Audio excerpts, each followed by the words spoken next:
watching have probably already cast your ballots.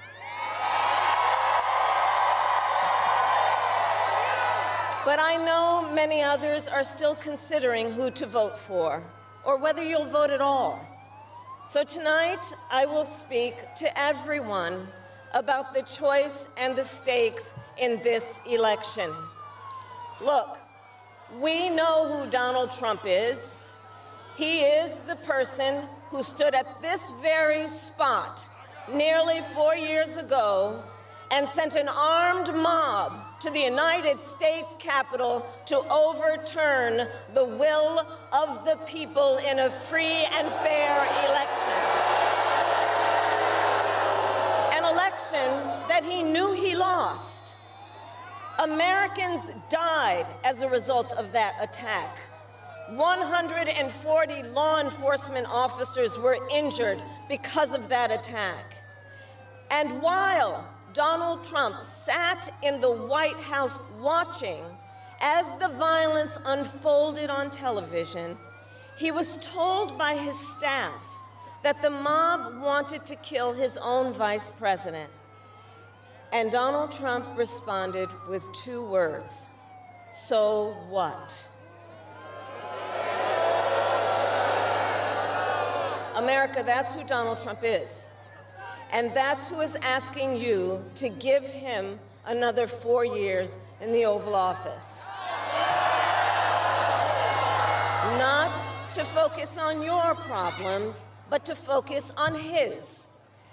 And Donald Trump has told us his priorities for a second term. He has an enemies list of people he intends to prosecute. He says that one of his highest priorities is to set free the violent extremists who insulted those law enforcement officers on January 6th. Donald Trump intends to use the United States military against American citizens who simply disagree with him. People he calls, quote, the enemy from within. America, this is not a candidate for president who is thinking about how to make your life better.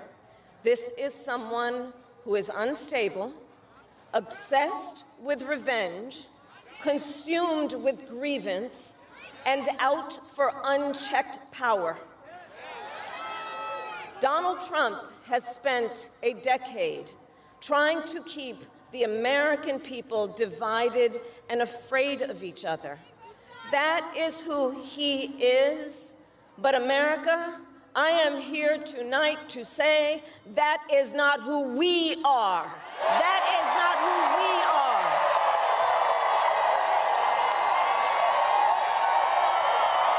That is not who we are. My response to Joe and Kamala is very simple. You can't lead America if you don't love Americans. That's true. You can't be president if you hate the American people, which I believe they do. And Kamala Harris is not fit to be president of the United States. In no way is she fit. She doesn't have the intellect, the stamina, or that special quality that real leaders, people like Brett Favre have. They don't have it. They don't have it.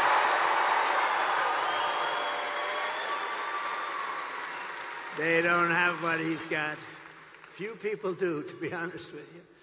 Joe Biden's comments were the direct result of Kamala's decision to portray everyone who isn't voting for her, which is a lot of people, as evil and subhuman.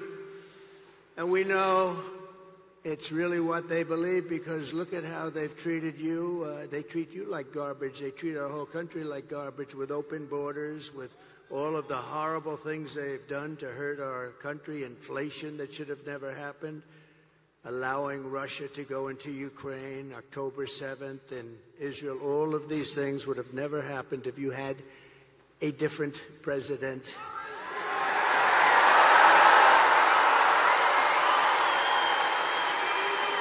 For the past 9 years, Kamala and her party have called us racists, bigots, fascists, deplorables, irredeemables, Nazis, and they called me Hitler. They've bullied you. They've demonized us. They've censored us. They've deplatformed us. And they weaponized the power of our own government against all of us. They've taken your money. They've thrown open your borders to criminals and terrorists. They've flooded your towns with deadly drugs and death. They're incompetent people. They've given your jobs to illegal migrants and sent our blood and treasure to fight in stupid foreign wars where the countries don't even know who we are and where we've never heard of the country.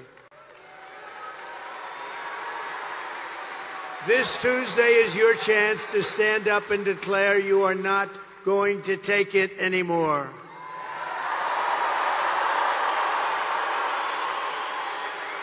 Six days from now, we can turn the page forever on this failed and corrupt administration. It's a corrupt administration, you do know that. We can declare once and for all that we are done with their hatred. We're done with their hysteria. We're done with their hoaxing, lying, cheating, scheming, plundering, and stealing. Oh, they steal. They steal. We're not going to let them divide and destroy America any longer. What we have built is the biggest, broadest, most incredible coalition and the greatest political movement in the history of our country.